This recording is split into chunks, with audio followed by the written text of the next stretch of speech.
Well, I think a lot of us know that the cost of owning a dog can make a dent in your finances. According to the American Kennel Club, between veterinarian care, food, training, treats, the average cost to own a pooch is nearly $2,500 a year.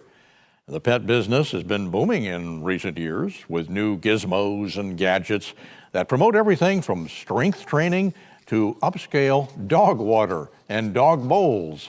WGCU's Kate Cronin learned which items are worth the money and which should be left buried in the yard. For more on some of the latest wellness trends for pets, I'm joined by Dr. Kelly Fishman, founder of Strut Animal Mobility. Thank you so much for joining us today, Dr. Fishman. Hi, Kate. I'm happy to be here to talk about dog wellness and fitness. So for the people in Florida, keeping your dog cool in the summer is vital. From pet shoes to cooling gear, what are some of the things you think every pet owner should have when it comes to beating the summer heat? So everybody knows the obvious, which is to take your dog out during the cooler parts of the day, especially morning and evening.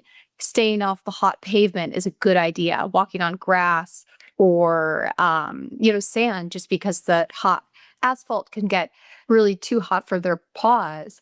Some things pet parents don't know is that the humid days, so when there's high humidity, your dog is actually at a higher risk for heat stroke than if it's less humid. So be especially wary on those days. And that's a lot of things that something that people don't know is that humidity affects their ability to pant and reduce their body heat more so than the actual temperature in Fahrenheit. And then we've also seen a growth in fitness equipment for dogs, from specific treadmills for dogs to weighted chew toys. Do you think these products are overkill or are they worth the investment? So this is my area of veterinary medicine. So I love dog fitness equipment, dog treadmills. I think it's a good idea because, as you're saying, it's very hot in Florida. You can't avoid the humidity. But what you can do is you can work out with your dog inside. They can go on a dog treadmill, which is not a human one. They're a bit different. But they can go on a dog treadmill and keep up their exercise during the warmer times of the year. And you don't just sacrifice their strength. They don't get overweight because they're exercising. So it's just a good idea for most dogs. And it helps behavior issues too, because a lot of the times they're pent up inside on our couch in the AC and they're just getting bored.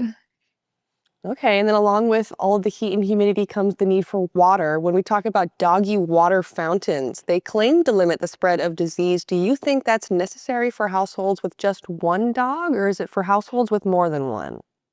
So personally, I think that they are wonderful if pet parents want to encourage their dog or cat to drink more, but you do not need one. They can be a bit pricey.